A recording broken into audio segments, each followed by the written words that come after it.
Hello and welcome to a multiplayer update for Legacy of the Void. In this video, we will be discussing additions and changes coming to the Zerg race in the exciting conclusion of the Starcraft 2 trilogy.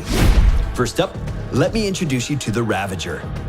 This unit is a morph-off of the Roach, a ranged unit that comes with a new ability, Corrosive Bile, that deals damage to a target area. Corrosive Bile marks a target location, and after a brief delay, units and structures in that area are hit with high damage. This ability also has a powerful perk against Protoss. It can destroy force fields. In a PvZ matchup that includes Sentry versus Ravager, we anticipate a new contest of micro that presents opportunities to both gain and lose advantage. When paired with fungal growth, Ravagers can reliably damage air units. As expected, Corrosive Bile is also particularly good against units with little to no mobility. If you want to avoid the damage from Corrosive Bile, simply make sure you dodge reactively whenever possible. For those of you that have been around Starcraft since Brood War, this unit hardly needs an introduction, the Lurker. As you'd expect, Lurkers in Starcraft 2 are capable of dealing massive splash damage. They also serve as a ranged siege option capable of outdistancing most units and all base defense structures. For Terran, countering the Lurker can be accomplished with the recently added Cyclone. To learn more about the Cyclone, be sure to check out our Terran update video. Of course, familiar micro moves from Brood War can also be used to take on the Lurker.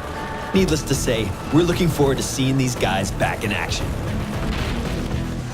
We're also making some changes to the current roster of Zerg units, starting with the Corruptor. We're adding a new ability to the Corruptor called Caustic Spray that deals damage to ground units and structures.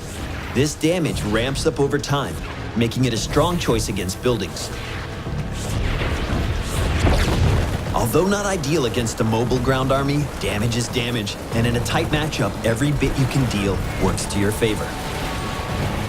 Next up, let's talk about the Infestor. We're giving the Infestor a new ability called Aggressive Mutation that grants a flat damage buff to friendly units. That means your basic Zergling swarm is even more powerful against enemies that would have taken them out previously. In Legacy of the Void, the Swarm Host is going to be taking a bit more of an aggressive role when it comes to harassment. We have made the Swarm Host's Locusts stronger while lowering the frequency with which they can spawn. The Swarm Host will also be able to spawn Locusts while on the move, and upgrade them to fly in the late game. Keep in mind that massing Swarm Host will not be a viable strategy in Legacy, as the downtime between Locust spawns has been increased to a point that your Swarm Host army will be easily overrun. Of course, you can harass enemy bases with this new change as well. And finally, I want to talk to you about the changes coming to the Nydus Worm. Nydus Worms can no longer be damaged while emerging. This makes the Nydus Worm a more reliable option for drop harassment. In late-game situations where both sides have a lot of resources, the Zerg player can now force engagements at strategic locations by employing an army of Nydus Worms. That concludes the updates currently on the table for Zerg in Legacy of the Void.